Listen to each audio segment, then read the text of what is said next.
Hi, എല്ലാവർക്കും നമസ്കാരം. ഭാര്യ എന്ന ഈ കഥയുടെ ആദ്യ പാർട്ട് എല്ലാവർക്കും ഇഷ്ടപ്പെട്ടു എന്നറിഞ്ഞു. പലരും കമൻറ്റുകളായി അവരുടെ അഭിപ്രായങ്ങൾ രേഖപ്പെടുത്തി. ഒത്തിരി സന്തോഷം. പോവാം ഭാര്യ എന്ന കഥയുടെ അവസാന ഭാഗത്തിലേക്ക്. കുറച്ച് ദിവസങ്ങൾ വലിയ പ്രശ്നമൊന്നുമില്ലാതെ കടന്നുപോയി. കിഷോർ ഇന്ന് രാവിലെ വീട്ടിൽ നിന്ന് ഇറങ്ങും. രാത്രി വൈകി തിരിച്ചു വന്നാൽ ഭക്ഷണം കഴിച്ച് ബാൽക്കണിയിൽ ചെന്ന് കിടന്നുറങ്ങും. രാജേന്ദ്രന് രാത്രിയിൽ എത്താറുള്ളൂ. അയാൾ എവിടെ പോകുന്നതെന്നൊന്നും കമല ചോദിച്ചില്ല. അതൊരു പൊട്ടിത്തെറിയിലാണ് അവസാനിക്കുക എന്ന് അവർക്ക് നന്നായിട്ട് അറിയാം. നാട്ടുകാരുടെ ചോദ്യങ്ങളിൽ നിന്ന് രക്ഷപ്പെടാൻ ഏതോ സുഹൃത്തിന്റെ വീട്ടിൽ ചെന്നിരിക്കായിരിക്കുമെന്ന് അവർ ഊഹിച്ചു. അനഘ പുലർച്ചെ എഴുന്നേറ്റ് ഓരോ ജോലികളും ചെയ്യും.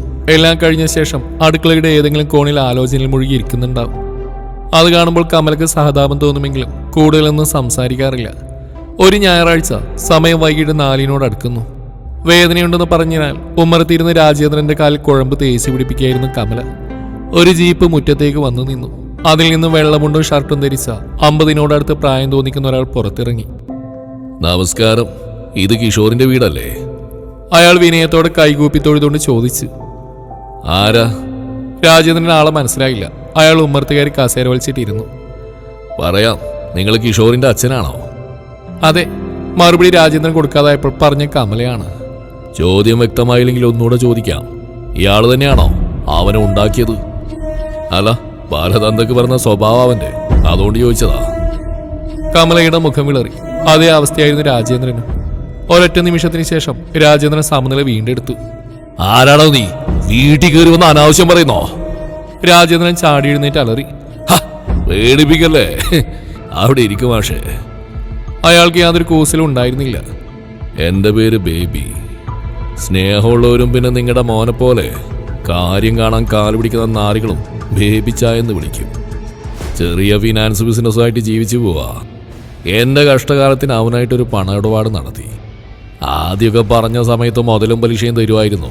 ആ വിശ്വാസത്തിലാ വലിയൊരു തുക അവൻ ചോദിച്ചപ്പോ ഒന്നും ആലോചിക്കാതെ കൊടുത്ത്. അവസാനം ഞാൻ ഓഞ്ചിപ്പോയി. ബേബി മുറ്റത്തേക്ക് നീട്ടിത്തുപ്പി. 1 വർഷത്തോളായി ഞാൻ അവനെ പുറകെ നടക്കുക. മുതലുമില്ല പലിശയുമില്ല. ഇന്ന് തരാൻ നാളെ തരാന്ന് പറയുന്നല്ലാതെ തരുന്നില്ലല്ലോ. കുറച്ചു നാളുമ്പ് അവൻ്റെ ഒരു കൂട്ടുകാരൻ ചത്തുപോയില്ലേ, ആ സങ്കടത്തിലൊക്കെയാണെന്ന് കരുതി ഞാൻ മിണ്ടിയില്ല. പക്ഷേ ഇത്രയും കാശ് വേണ്ടാന്ന് വെക്കാൻ ഞാൻ അവൻ്റെ അളിയനൊന്നുമല്ലല്ലോ. അതുകൊണ്ടാ എൻ്റെ സ്വന്തം കാശിന് വേണ്ടി പിന്നെ ആ കടയിൽ കയറിയിറങ്ങിയത്. എന്നെ കണ്ട അപ്പാവും മുങ്ങും. വിളിച്ചാൽ ഫോൺ എടുക്കില്ല. നിങ്ങൾ പറ, ഞാൻ എന്ത് ചെയ്യണം? രാജേന്ദ്രനും കമലയും ഒന്നും മിണ്ടിയില്ല. വേറെ ഒരു വഴിയില്ലാത്തതുകൊണ്ടാ ഇത്രയും ദൂരം വണ്ടി ഓടിച്ചു വന്ന്. ഇവിടെ എത്തിയപ്പോഴാ തന്തയും തള്ളയും പറയുന്നത് കേൾക്കാതെ നടക്കുന്ന മുടിയനായ പുത്രനാവനെന്ന് ഞാൻ അറിഞ്ഞത്. അപ്പൊ പിന്നെ എൻ്റെ പൈസ നിങ്ങളോട് ചോദിക്കുന്നത് ന്യായമല്ലല്ലോ. പക്ഷേ വേറൊരു കാര്യം കൂടി നാട്ടുകാർ പറഞ്ഞ് ഞാൻ അറിഞ്ഞു. അവനൊരു പെണ്ണ് കെട്ടിയെന്ന്. ബേബി കസേരയിൽ ചാരിന്ന് ചിരിച്ചു. നിങ്ങൾ അവളെ ഒന്ന് വിളിക്ക്. കാശിൻ്റെ കാര്യത്തിൽ ഒരു തീരുമാനമാക്കിയിട്ട് ഞാൻ പോയിക്കോളാം. വേറെ ഒരുപാട് ജോലിയുണ്ടേ. രാജേന്ദ്രൻ കമലയുടെ നേരെ തിരിഞ്ഞു. കേട്ടില്ലേ? നിന്റെ മോന്റെ ഭാര്യ വിളിക്ക്. എനിക്ക് ഇതുപോലുള്ളവന്മാരുടെ വാലിക്കുന്ന കേൾക്കേണ്ട ആവശ്യമൊന്നുമില്ല. കമലയൊന്നും മടിച്ചു. പിന്നെ അകത്തേക്ക് നടക്കാൻ തുടങ്ങി. അപ്പോഴാണ് പേടിച്ചരണ്ട അനഘ വാതിൽപ്പടിയുടെ അടുത്ത് എത്തിയത്. പുറത്തെ സംഭാഷണങ്ങൾ അവൾ കേട്ടെന്ന് മുഖഭാവത്തിൽ നിന്ന് വ്യക്തമായിരുന്നു. ആഹാ, സുന്ദരിയാണല്ലോ. ബേബി എഴുന്നേറ്റ് മുണ്ട മടക്കി കുത്തി തുട ചൊറിഞ്ഞു. കൊച്ചെല്ലാം അറിഞ്ഞാണല്ലോ. 1, 2 അല്ല, 10 ലക്ഷം രൂപയാ അവനെനിക്ക് തരാനുള്ളത്. അതെപ്പോൾ തരുമെന്ന് കൊച്ചു പറഞ്ഞാൽ മതി. ബേബിച്ചായം പോവും. പക്ഷേ പറഞ്ഞ ദിവസം കിട്ടിയില്ലെങ്കിൽ വീണ്ടും വരും. അത് പക്ഷെ ഇങ്ങനെ ആയിരിക്കില്ല. അനഘ തലകുനിച്ച് നിൽക്കുകയാണ്. പാറ കൊച്ചേ. ബേബി ഒരു ചോട് മുന്നോട്ട് വെച്ച്. പെട്ടെന്ന് കമല അയാൾക്കും അനഘക്കിടയിൽ കയറി നിന്നു. ഇറങ്ങണോ? അവർ മുറ്റത്തേക്ക് വിരൽ ചൂണ്ടി. എന്താ?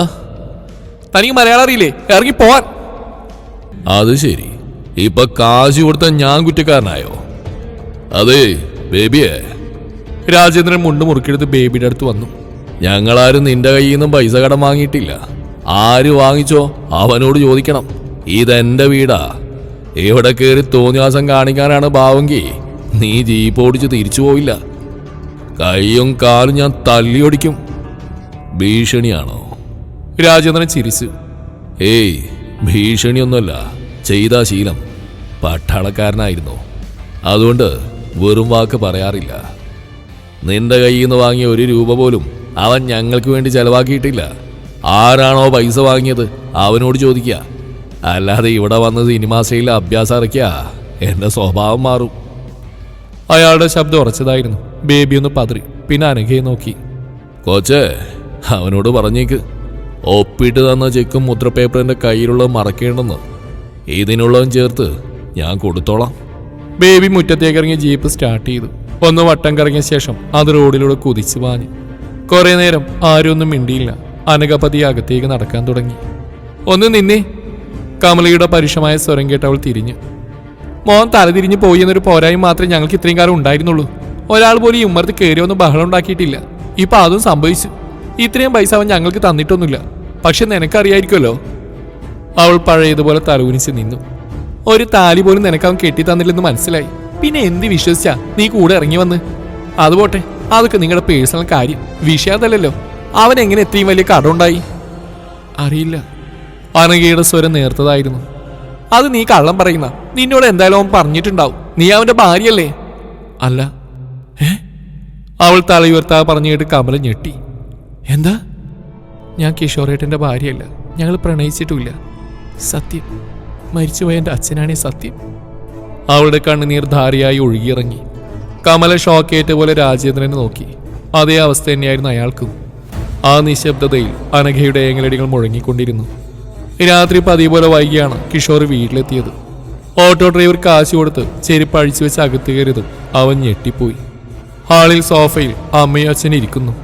ആ നേരത്ത് സാധാരണ അവർ ഉറങ്ങാറുള്ളതാണ്. ആ മുഖഭാവത്തിൽ നിന്നും എന്തോ പ്രശ്നമുള്ളതായി അവന് തോന്നി. നിന്റെ ബൈക്ക് എവിടെ? കമല ചോദിച്ചു. ആവശ്യമില്ലെന്ന് തോന്നി, വിറ്റു. അവൻ വാ തുറന്നപ്പോൾ മദ്യത്തിന്റെ ഗന്ധം പരന്നു. ബേബി എന്നൊരാൾ നിന്നെ അന്വേഷിച്ചിവിടെ വന്നിരുന്നു. അടുത്ത ഞെട്ട്. അവൻ പതിയെ മുകളിലേക്ക് നടക്കാൻ ശ്രമിച്ചു. രാജേന്ദ്രന്റെ ഗർജനം ആ വീടിനെ പിടിച്ചു കുലുക്കി. നീ കാശുകടം വാങ്ങിച്ചതോ കുടിച്ചോ നശിക്കുന്നോ എന്റെ വിഷയമല്ല. ഒരൊറ്റ ചോദ്യം, അതിനുള്ള ഉത്തരം എനിക്ക് കിട്ടണം. അയാൾ അവനെ തൊട്ടുമുന്നിൽ വന്നു നിന്നു. നീ ഒരുത്തി ഇവിടെ കൊണ്ടുവന്ന് താമസിപ്പിച്ചിട്ടില്ലേ? അവള് നിന്റെ ആരാ? അയാളുടെ ജ്വലിക്കുന്ന കണ്ണുകളെ നേരിടാൻ കിഷോറിന് കഴിഞ്ഞില്ല. എന്തൊക്കെയോ അറിഞ്ഞിട്ടാണ് ചോദ്യം അവന് മനസ്സിലായി. പറയടാ, ആ പെൺകുട്ടി നിന്റെ ഭാര്യയാണോ? അല്ല. പറഞ്ഞു തീരും മുമ്പ് രാജേന്ദ്രന്റെ കൈ അവന്റെ കരണത്തെ ആഞ്ഞുപതിച്ചു. അവനൊരു വശത്തേക്ക് വേശുപോയി. വീട്ടുകാർക്കോ നിന്നെ കൊണ്ടൊരു ഗുണവുമില്ല. അത് വോട്ടേന്ന് വെക്കാം. ഒരു പെണ്ണിന്റെ ജീവിതം നശിപ്പിച്ചിട്ട് അവളെ ഇവിടെ കൊണ്ടുവന്ന് പൊറുപ്പിക്കാൻ നിനക്ക് എങ്ങനെ തോന്നിയടാ മഹാപാപി? അയാൾ വീണ്ടും കൈവീശി ആഞ്ഞടിച്ചു. ഇത്തവണ അടികൊണ്ട് കഴുത്തിനാണ്. കമലയാളെ വട്ടം പിടിച്ചു. ഇവനെന്ന് ഞാൻ കൊല്ലും, എന്നിട്ട് അന്തസ്സോടെ ജയിലിൽ കയറും. ഇതുപോലൊരുത്തനുണ്ടാക്കിയ പാപം അങ്ങനെ തീരട്ടെ. ഒന്ന് നിർത്തി രാജേട്ട. വെറുതെ അയൽക്കാരെ കൂടി അറിയിക്കണ്ട. പോരായിട്ട് കുടിച്ച് വെളിവില്ലാതെ നിൽക്കുന്ന ഒരുത്തരെ തല്ലിയിട്ട് എന്തിനാ? രാജേന്ദ്രൻ നിന്ന് കഥച്ചു. ഉപദേശവും ശാസനയും ശിക്ഷയൊന്നും നിന്റെ അടുത്ത് നടക്കുന്നില്ലെന്ന് മനസ്സിലായപ്പോഴാ ഞാനെല്ലാം നിർത്തിയത്. അപ്പോഴൊരു വിശ്വാസം ഉണ്ടായിരുന്നു എനിക്ക്, നീ കാരണം ഞങ്ങളല്ലാതെ വേറൊരാൾ ബുദ്ധിമുട്ടില്ലെന്ന്. പക്ഷേ ഒരു പെൺകുട്ടിയെ മരണത്തിന്റെ വക്കിൽ വരെ കൊണ്ടെത്തിച്ചനാ നീ. അവൾ എന്ത് ദ്രോഹാണ് നിനക്ക് ചെയ്ത്? നിന്റെ കൂട്ടുകാരൻ മയക്കുമരുന്നടിച്ച് കഴപ്പ് മൂത്തുപോയി ചത്തത് ആ പെണ്ണിന്റെ തെറ്റാണോ? ഞാനും നിന്റെ അമ്മയൊക്കെ പഴയ ആൾക്കാരാ. നീയൊക്കെ പുതിയ ജനറേഷനാണല്ലോ. വ്യക്തി സ്വാതന്ത്ര്യത്തിനെ കുറിച്ചൊക്കെ പ്രസംഗിക്കുന്ന തലമുറ. നിനക്ക് നിന്റെ ജീവിതം കള്ളുകുടിച്ചും കറങ്ങിയടിച്ചും ആസ്വദിക്കാനുള്ള സ്വാതന്ത്ര്യമുള്ള പോലെ ആ പെണ്ണിന് ആരുടെ കൂടെ ജീവിക്കണമെന്ന് തീരുമാനിക്കാനുള്ള സ്വാതന്ത്ര്യമില്ലേ? അവനോ ചത്തു. നീ വലിയ ആത്മാർത്ഥമുള്ള സുഹൃത്താണെങ്കിൽ അവന്റെ വീട്ടുകാർക്ക് ഉപകാരമുള്ള എന്തെങ്കിലും ചെയ്യണമായിരുന്നു. അല്ലാതെ നീയുമായിട്ട് യാതൊരു ബന്ധമില്ലാത്തൊരു പെണ്ണിന്റെ ജീവിതം നശിപ്പിക്കുകയല്ല വേണ്ടത്. കിഷോർ അടികിട്ടിയ കവിളും പൊത്തിപ്പിടിച്ച് നിൽക്കുകയാണ്. നിനക്കൊരു പെങ്ങളുണ്ടായിരുന്നെങ്കിൽ മാത്രമേ ആ കൊച്ചിന്റെ വേദന എന്താണെന്ന് നിനക്ക് മനസ്സിലാവൂ. നിനക്കതിന് കഴിയുന്ന തോന്നില്ല. കാരണം സ്വന്തം അമ്മയുടെ കണ്ണീര് കാണാത്തവന് വേറൊരു പെണ്ണിന്റെ വേദന മനസ്സിലാവില്ലല്ലോ. എടാ, ആണെന്ന വാക്കിന് വലിയ അർത്ഥമുണ്ട്. മൂക്കറ്റം കുടിച്ച് ലോകം തെണ്ടലല്ല ഒരാണിന്റെ ജീവിത ലക്ഷ്യം. അധ്വാനിച്ച അന്തസ്സോടെ കുടുംബം നോക്കല, മറ്റുള്ളവരെ കൊണ്ട് നല്ലത് പറയിപ്പിക്കല. നീ നല്ല നിലയിൽ എത്തണമെന്ന അതിമോഹം കൊണ്ട് കുറച്ച് നിയന്ത്രണങ്ങൾ ചെറുപ്പത്തിൽ വെച്ചെന്നൊരു തെറ്റ് ഞാൻ ഇവളും നിന്നോട് ചെയ്തിട്ടുണ്ട്. അതിനുള്ള പ്രതികാരം നീ ഞങ്ങളോട് കാട്ടിക്കോ, സാരമില്ല. പക്ഷേ ഒരു പെൺകുട്ടിയുടെ സ്വപ്നങ്ങൾ തകർത്ത് അവളെ പെരുവഴിയിൽ എത്തിച്ച ശേഷം എന്തോ ത്യാഗം ചെയ്യുന്ന പോലെ അവളെ ഇവിടെ കൊണ്ടുവന്ന് താമസിപ്പിച്ചില്ലേ? ഇതിന് നിന്നോട് ദൈവം പോലും ക്ഷമിക്കില്ലടാ. കഠിനമായ ക്ഷോഭം അയാളുടെ വാക്കുകളെ മുറിച്ചു. പണ്ട് നേവിയിൽ ജോലി ചെയ്തിരുന്ന കാലത്ത് ആടിയുറഞ്ഞ കപ്പലിൽ ഞാൻ പ്രാർത്ഥനയോടെ ഇരുന്ന് എനിക്ക് വേണ്ടി ആയിരുന്നില്ല. ആഴ്ചയിൽ 4 ദിവസം അസുഖം ബാധിച്ച് ഹോസ്പിറ്റലിൽ കിടക്കുന്ന മോന് ഒരാപത്തും വരുത്തല്ലേന്നായിരുന്നു. ഇവളെ ഫോം വിളിക്കുന്നതും ഇവിടെ കത്ത് വരുമ്പോ തുറന്ന് വായിക്കുന്നു നെഞ്ചിടിപ്പോടെയാണ്. നിനക്ക് എന്തെങ്കിലും സംഭവിക്കാന്ന് ഓർത്ത് ഉറങ്ങാണ്ടിരുന്നിട്ടുണ്ട്. പക്ഷേ ഇപ്പൊ തോന്നുക അന്ന് നീ ചാകുന്നതായിരുന്നു നല്ലത്. എന്നാൽ ഈ വയസ്സുകാലത്ത് ഇങ്ങനെ എനിക്ക് ഉരുകേണ്ടി വരില്ലായിരുന്നു.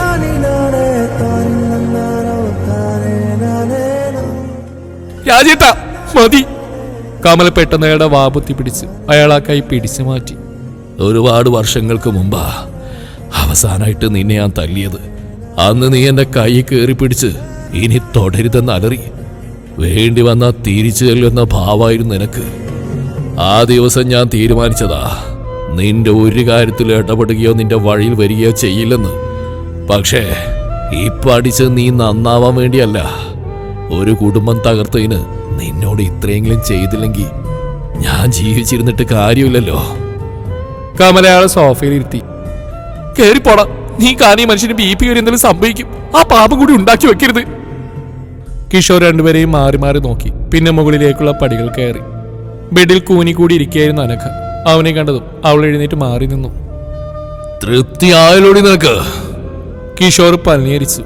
പലതവണ നിന്നോട് ഞാൻ പറഞ്ഞതാ ഇവിടുന്ന് പോകും വരെ ഒന്നും ആരും അറിയരുതെന്ന്. എന്നിട്ടും അവൻ അലമാര തുറന്ന് മദ്യക്കുപ്പി എടുത്ത് വായിലേക്ക് അമഴ്ത്തി. എന്റെ വിവരക്കേട് കൊണ്ട് ഞാനൊരു തെറ്റ് നിന്നോട് ചെയ്തു. അതിനുള്ള പക വീട്ടുകയാണല്ലേ? കൊള്ളാം. ഇപ്പൊ എനിക്ക് തോന്നുക പ്രണവിന്റെ ഭാഗത്തും ന്യായമുണ്ടെന്ന്. അവൾ ഭിത്തിയിൽ ചാരി ശില പോലെ നിൽക്കുക. 4 പാടും കടം അതിൽ നിന്ന് ഊരാൻ പാടുവിടുമ്പോഴും നിന്നെ ഒന്ന് സേഫ് ആക്കാനാണ് ഞാൻ ശ്രമിച്ച്.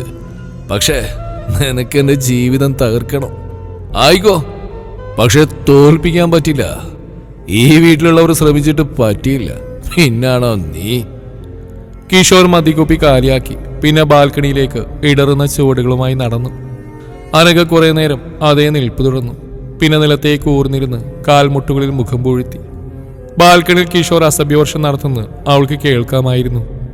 പിറ്റേന്ന് അതികഠിനമായ തലവേദന അനുഭവപ്പെട്ടാണ് കിഷോർ കണ്ണുകൾ തുറന്ന് മൊബൈൽ തപ്പിയെടുത്ത് സമയം നോക്കി. രാവിലെ 10 മണിയാവാൻ പോകുന്നു. ഒരാൾ കുറച്ച് പൈസ ഒന്ന് സഹായിക്കാമെന്ന് പറഞ്ഞിരുന്നാണ്. അത് പോയി വാങ്ങണം. എന്നിട്ട് ബേബി ചായന് കൊടുത്ത് കുറച്ച് സാവകാശം മേടിക്കണം. അവൻ പതിയെ എഴുന്നേറ്റ് മുറിയിൽ കയറി. അനഘ അവിടെ ഉണ്ടായിരുന്നില്ല. അവൻ കുളിച്ച് വസ്ത്രങ്ങൾ മാറി താഴേക്ക് ഇറങ്ങിച്ചെന്നു. ഹാളിലെ സോഫയിൽ കനത്ത മുഖത്തോടെ രാജേന്ദ്രൻ ഇരിക്കുന്നുണ്ട്. കിഷോർ അയാളെ നോക്കാൻ പുറത്തേക്ക് നടന്നു. ചെരുപ്പിടുമ്പോഴാണ് റോഡിൽ ഒരു ഓട്ടോ വന്ന് നിന്ന്. അതിൽ നിന്ന് കമലയും അനഘയും ഇറങ്ങി.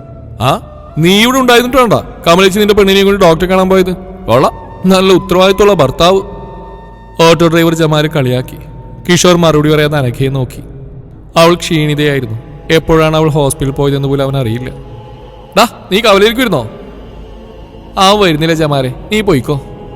കമല കാശ് കൊടുത്തു. ഓട്ടോ തിരിച്ചുപോയി. വാ, കുറച്ച് സംസാരിക്കാനുണ്ട്. ഇന്നലത്തെ ബാക്കി തന്നെയോ നമുക്ക് പറയാനുണ്ടാവുക. എനിക്ക് പോയിട്ട് കുറച്ച് തിരക്കുകളുണ്ട്. ആർക്കും വായു ഗുളിക വാങ്ങിക്കൊടുക്കാനൊന്നുമില്ലല്ലോ. അവർ അനഘയുടെ കൈപ്പിടിച്ച് അകത്തേക്ക് നടന്നു. ആശങ്കയോടെ കിഷോർ അവൻ അനുഗമിച്ചു. മുകളിലെ റൂമിലേക്ക് പോയ കമല തിരിച്ചു വരുന്നവരെ അവൻ അക്ഷമയോടെ നിന്നു. രാജേന്ദ്രൻ മൊബൈലിൽ നോക്കിയായിരുന്നു. ഈ പെണ്ണിന്റെ കാര്യത്തിൽ എന്ത് ചെയ്യാനാ നിന്റെ തീരുമാനം? പടികളിറങ്ങി വന്ന് രാജേന്ദ്രന്റെ അടുത്തിരുന്ന ശേഷം കമല ചോദിച്ചു.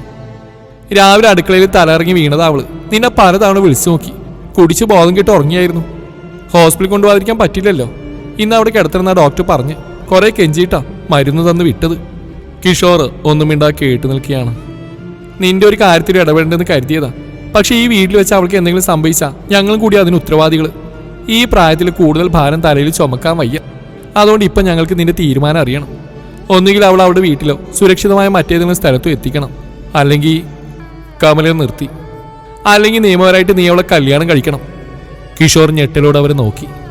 നാട്ടുകാർ മുഴുവൻ വിശ്വസിച്ചിരിക്കുന്നത് അവൾ നിന്റെ ഭാര്യയാണെന്നാ. ഞങ്ങളത് തിരുത്താനൊന്നും പോയിട്ടില്ല. പക്ഷേ സത്യാവസ്ഥ എനിക്ക് രാജേട്ടൻ അറിയുന്നതുകൊണ്ട് തന്നെ ഈ കുടുംബമായിട്ട് യാതൊരു ബന്ധമില്ലാത്ത പെണ്ണിനെ ഇവിടെ താമസിപ്പിക്കാൻ പറ്റില്ല. നിന്റെ തോന്നിയാസങ്ങൾക്ക് മുമ്പിൽ കണ്ണടച്ചു നിൽക്കുന്ന ശീലം ഞങ്ങൾ അവസാനിപ്പിച്ചു. അവർ എഴുന്നേറ്റു. ഇന്ന് ഒരു ദിവസം മാത്രം നിന്റെ മുമ്പിൽ. നാളെ നേരം വരുന്ന തീരുമാനം അറിയണം. ഇനിയും നിഷേധിയായിട്ട് തുടരാനാണ് ഭാവമെങ്കിൽ എടുക്കാനുള്ള എടുത്തിന് നിനക്കും ഇറങ്ങാം. മക്കളില്ലാത്തവരും മക്കൾ ഉപേക്ഷിച്ചവരും ഈ ഭൂമിയിൽ ജീവിക്കുന്നുണ്ടല്ലോ. അവർ അടുക്കളയിലേക്കും രാജേന്ദ്രൻ തന്റെ മുറിയിലേക്കും പോയി. കുറെ നേരം അവിടെ തന്നെ നിന്ന ശേഷം കുനിഞ്ഞ ശിരസ്സുമായി കിഷോർ പുറത്തിറങ്ങിയ റോഡിലേക്ക് നടന്നു. രാത്രി 11 മണി ആവാറായപ്പോഴാണ് അനഘ മുകളിലെ മുറിയിലെത്തിയത്. മരുന്നുകളുടെ ക്ഷീണത്തിൽ ഉറങ്ങിപ്പോയ അവളെ കമല വിളിച്ചെഴുന്നേൽപ്പിച്ച് താഴെ കൊണ്ടുപോയി ഭക്ഷണം കഴിപ്പിക്കുകയായിരുന്നു. ആ വീട്ടിൽ അവളോട് ഏതാനും വാക്കുകളെങ്കിലും സംസാരിക്കുന്നത് കമല മാത്രമാണ്. രാജേന്ദ്രൻ അവളെ കാണുമ്പോൾ മുഖം തിരിച്ച് നടക്കും. സത്യങ്ങൾ അറിഞ്ഞതിന് ശേഷം കുത്തുവാക്കുകൾ ഒഴിവാക്കിയെന്ന് മാത്രമായിരുന്നു ആശ്വാസം. റൂമിലെത്തിയപ്പോഴാണ് ഡ്രസ്സ് മാറുന്ന കിഷോറിനെ അവൾ കണ്ടത്. അതോടെ അവളൊന്ന് പരിങ്ങി. അവൻ എപ്പോൾ വന്നു എന്ന് പോലും അവൾ അറിഞ്ഞിട്ടുണ്ടായിരുന്നില്ല. സാധാരണ അടുക്കളയിൽ ചെന്ന് എന്തെങ്കിലും കഴിച്ചിട്ട് മാത്രമേ കിഷോർ മുകളിലേക്ക് കയറാറുള്ളൂ. ഇന്നലെ രാജേന്ദ്രൻ തല്ലിയതിനു ശേഷം ആ പതിവും തെറ്റി. കിഷോർ ബെഡിലിരുന്നു. നീ ഇവിടെ ഇരുന്ന് എനിക്കൊരു സംസാരിക്കണം. തെളിഞ്ഞ പേടിയോടെ അനഘയിരുന്നു. സോറി, ഞാനിന്നലെ അച്ഛനോടുള്ള ദേഷ്യത്തിൽ എന്തൊക്കെയോ വിളിച്ചു പറഞ്ഞു. അവൻ മദ്യപിച്ചില്ലെന്ന് അവൾക്ക് മനസ്സിലായി. മദ്യത്തിന്റെ ഗന്ധമില്ലാതെ അവനെ കാണുന്ന ആദ്യമായിട്ടാണ്. കുട്ടിക്കാലം മുതൽ ആഗ്രഹിച്ചൊന്നും കിട്ടിയില്ലാത്ത ഒരുത്തനാ ഞാൻ. അതുകൊണ്ടാവും വളർന്നപ്പോൾ ഇങ്ങനെ ഒരു പിഴയായത്. ഈ വീട്ടിലുള്ളവർക്കും നാട്ടിലുള്ളവർക്കും ആർക്കും എന്നെ ഇഷ്ടമല്ല. അതുകൊണ്ടാണ് ഇവിടുന്ന് ഒരുപാട് ദൂരെ ഷോപ്പ് തുടങ്ങിയത്. ആകെയുള്ള ആശ്വാസം ഫ്രണ്ട്സ് മാത്രമാണ്. അവരാ എൻ്റെ ലോകം. അതിൽ പ്രണവിനോട് ഇഷ്ടക്കൂടുതലുണ്ടായിരുന്നു. കാരണം ഫെബിനും ജിനി എന്തെങ്കിലും ചെയ്യും മുമ്പ് ആലോചിക്കും. അവനങ്ങനെയല്ലായിരുന്നു. എനിക്ക് വേണ്ടി ജീവൻ പോലും തരും. അങ്ങനെ ഒരു കൂട്ടുകാരൻ പോയപ്പോൾ അതിന് കാരണം നീയാണെന്ന് അറിഞ്ഞപ്പോൾ എന്തൊക്കെയോ കാട്ടിക്കൂട്ടി. അതിൽ ആത്മാർത്ഥമായിട്ട് ദുഃഖിക്കുന്നുണ്ട്. കാരണം അറിഞ്ഞുകൊണ്ട് ആരെയും ഞാൻ ദ്രോഹിച്ചിട്ടില്ല. പക്ഷേ ജീവിതത്തിൽ തോറ്റുപോയി. അവന്റെ കണ്ണുകൾ നിറയുന്നു, ശബ്ദമിടറുന്നു. അമ്പരപ്പോടെയാണ് അനഘ നോക്കിയിരുന്നു. സ്വാതന്ത്ര്യം ആസ്വദിക്കുമ്പോൾ കാൽച്ചൂട്ടിലെ മണ്ണൊലിച്ചു പോകുന്നു ഞാൻ അറിഞ്ഞിരുന്നില്ല. ബിസിനസ്സിലെ നഷ്ടങ്ങളെക്കുറിച്ച് ജിനി ഓർമ്മിപ്പിക്കുമ്പോഴൊക്കെ വരുന്നിടത്ത് വെച്ച് കാണാമെന്ന ചിന്തയായിരുന്നു. ഇപ്പം എല്ലാം നഷ്ടപ്പെടുക. ലക്ഷങ്ങളുടെ കടം അത് ദിവസവും പെരുകുന്നു. അത് കൂർത്ത് ഭ്രാന്ത് പിടിച്ച് നടക്കുമ്പോഴാണ് നിന്റെ പേരും പറഞ്ഞു ഇന്നലെ അച്ഛൻ പ്രശ്നം ഉണ്ടാക്കിയത്. അതോടെ എൻ്റെ നിയന്ത്രണം വിട്ടു. പക്ഷേ ആ പേരിൽ നിന്നെ കുറ്റപ്പെടുത്തിയതും വായിൽ തോന്നിയൊക്കെ വിളിച്ചു പറഞ്ഞു എൻ്റെ തെറ്റാ. നിനക്ക് വയ്യാത്ത പോലും അറിയാതെ ഇവിടെ കുടിച്ച് ബോധം കിട്ടി ഉറങ്ങിയതും എൻ്റെ തെറ്റാ. ക്ഷമിക്കണം. അവൻ എഴുന്നേറ്റ് പായും തലയിണയും എടുത്തു. ഒരു കാലത്ത് എൻ്റെ ഏറ്റവും വലിയ സ്വപ്നമായിരുന്നു സ്വന്തമായിട്ടൊരു ബിസിനസ്. അതിലേക്കെത്താൻ ഒത്തിരി കഷ്ടപ്പെട്ടു. അങ്ങനെയാ മാർവൽ ലൈറ്റ്സ് ജന്മെടുത്ത്. പക്ഷേ നേടിയ സ്വപ്നം നല്ല രീതിയിൽ കൊണ്ടുനടക്കുന്നതിൽ ഞാൻ തോറ്റുപോയി. ഒരാഴ്ചക്കുള്ളിൽ ഞാൻ കട വിൽക്കും. അതോടെ കുറച്ച് ബാധ്യതകൾ തീരും. പാസ്പോർട്ട് ഞാൻ പുതുക്കാൻ കൊടുത്തിട്ടുണ്ട്. ഒരിക്കൽ കൂടി പ്രവാസിയാവണം. നാട്ടിൽ നിന്നാലൊന്നും കടങ്ങൾ തീരില്ല. ഞാൻ പോകുന്നതന്നെ എൻ്റെ വീട്ടുകാർക്ക് നല്ലത്. പക്ഷേ അതിനുമുമ്പ് നിൻ്റെ കാര്യത്തിലൊരു തീരുമാനത്തിലെത്തണ്ടേ. നാളെ രാവിലെ അമ്മ എനിക്ക് തന്ന സമയം തീരും. സാരമില്ല, നമുക്ക് എവിടെ നിന്ന് ഇറങ്ങാം. തൽക്കാലം താമസിപ്പിക്കാമെന്ന് ജെനി സമ്മതിച്ചിട്ടുണ്ട്. തൃശ്ശൂരിൽ ജോലി ശരിയാകുന്നവരെ നീ അവിടെ നിൽക്ക്. അവൾ മിണ്ടിയില്ല. തലയിറങ്ങി വീണെന്ന് അമ്മ രാവിലെ പറഞ്ഞല്ലോ. എന്താ പറ്റിയത്? BP ഷൂട്ട് ചെയ്ത പതിഞ്ഞ സ്വരത്തിലായിരുന്നു അവിടെ മറുപടി. ഓരോന്നോർത്ത് ടെൻഷൻ അടിച്ചിട്ടാവും. മരുന്ന് കഴിച്ചോ? എന്നാ കിടന്നോ. അവൾ ബെഡ്ഷീറ്റും തലയിണയും എടുത്ത് ബാൽക്കണിയിലേക്ക് നടന്നു. അവിടെ നിലത്തെ ഷീറ്റ് വിരിച്ച് കിടന്ന് കണ്ണുകൾ അടച്ചപ്പോഴും അവൻ്റെ മനസ്സ് കലങ്ങി മറിയുകയായിരുന്നു. ജീവിതം ഏകദേശം കൈവിട്ട് പോയി കഴിഞ്ഞു. അഹങ്കാരവും വീട്ടുകാരോടുള്ള പ്രതികാര മനോഭാവം കാരണം ഓരോ ദിവസവും ഉത്സവം പോലെ ആഘോഷിക്കുമ്പോൾ ജിനി പലതവണ പിന്തിരിപ്പിക്കാൻ ശ്രമിച്ചിട്ടുണ്ട്. കേട്ടില്ല. ഇപ്പോൾ അനുഭവിക്കുന്നു. ആരോ അടുത്തു വരുന്ന പോലെ തോന്നിയപ്പോൾ കിഷോർ കണ്ണു തുറന്നു നോക്കി. അനഘയാണ്. എന്തുപറ്റി? അവന് അപ്രാളത്തോട് ചോദിച്ചു. അവൾക്ക് എന്തെങ്കിലും വയ്യായികയുണ്ടെന്ന് അവൻ ഭയന്നു. അവൾ പതിയെ നിലത്തിരുന്നു. നിലാവെളിച്ചത്തിൽ അവളുടെ മൂക്കുത്തി തിളങ്ങുന്നുണ്ടായിരുന്നു. താൻ കാരണം സകലതും നഷ്ടപ്പെട്ട ആ പെൺകുട്ടിയുടെ മുഖത്ത് നോക്കിയപ്പോൾ കിഷോറിന് സ്വയം വെറുപ്പ് തോന്നി. തണുത്ത കാറ്റ് അവരെ വന്ന് പൊതിഞ്ഞു. ചെറുപ്പം തൊട്ട് കാണുന്ന ഒരാളെന്നെ ഇഷ്ടമാണെന്ന് പറഞ്ഞപ്പോൾ പേടിയാ തോന്നിയത്. നീണ്ട മൗനത്തിനൊടുവിൽ അനഘ സംസാരിച്ചു തുടങ്ങി. എനിക്കെല്ലാവരെയും പേടിയായിരുന്നു. അമ്മയെ, മാമനെ, അമ്മായിയെ, അവരുടെ മക്കളെ. ആകെ പേടിയിലായിരുന്ന അച്ഛനെയാ. പക്ഷെ എന്നെക്കുറിച്ച് ഓർക്കാതെ അച്ഛൻ ജീവിതം അവസാനിപ്പിച്ചു. ഏതോ ഓർമ്മയിൽ അനഘ ഒന്ന് വിതുമ്പി. കിഷോർ എഴുന്നേറ്റ് അവളെ തൊട്ടടുത്തിരുന്നു. പാവായിരുന്നു അച്ഛൻ. വാക്കുകൾ കൊണ്ട് എന്നും കുത്തി നോവിക്കുന്ന അമ്മയെ അച്ഛനെ ഒത്തിരി സ്നേഹിച്ചു. പക്ഷെ ആ വീട്ടിൽ നിന്ന് അവഗണനയും പരിഹാസവും മാത്രമേ കിട്ടിയിട്ടുള്ളൂ. എൻ്റെ 4-ാം വയസ്സ് വരെ അച്ഛൻ്റെ തറവാട്ടിലായിരുന്നു ഞങ്ങൾ. അമ്മയ്ക്ക് ആ വീട് ഇഷ്ടമല്ല. അവിടെ നിങ്ങോട്ട് തിരിച്ചു വരാനൊരു കാരണം നോക്കിയിരിക്കുകയായിരുന്നു. അപ്പോഴാ അച്ഛൻ്റെ അനിയൻ താഴ്ന്ന ജാതിയുള്ള ഒരു പാവപ്പെട്ട പെൺകുട്ടിയെ കല്യാണം കഴിച്ച് ആ വീട്ടിലേക്ക് കൊണ്ടുവന്ന് അമ്മ അത് മുതലെടുത്തു. ഭാര്യയും മകളെയും പിരിഞ്ഞിരിക്കാൻ പറ്റാത്തതുകൊണ്ട് വേറെ വഴിയില്ലാതെ അച്ഛനെ ഇവിടേക്ക് വന്നു. ഇവിടുത്തെ കാര്യങ്ങൾ നോക്കി നടത്താൻ ഒരാൾ വേണമായിരുന്നു അപ്പൂപ്പന്, ശമ്പളമില്ലാത്ത ജോലിക്കാരൻ. അച്ഛനാകുമ്പോൾ ആട്ടും തുപ്പ് കേട്ട് നിൽക്കുമെന്നറിയുന്നുണ്ട് അവർക്കൊക്കെ സന്തോഷമായി. പക്ഷെ എല്ലാത്തിനും ഒരു പരിധിയുണ്ടല്ലോ. അനിയത്തിയുടെ ഓപ്പറേഷന് വേണ്ടി കുറേ പൈസ ആവശ്യമായി വന്നപ്പോൾ അച്ഛൻ സഹായിച്ചു. ആ പേരിൽ ഒത്തിരി അനുഭവിക്കേണ്ടി വന്നു. അപ്പൂപ്പൻ അച്ഛൻ്റെ മുഖത്ത് കാറി തുപ്പി.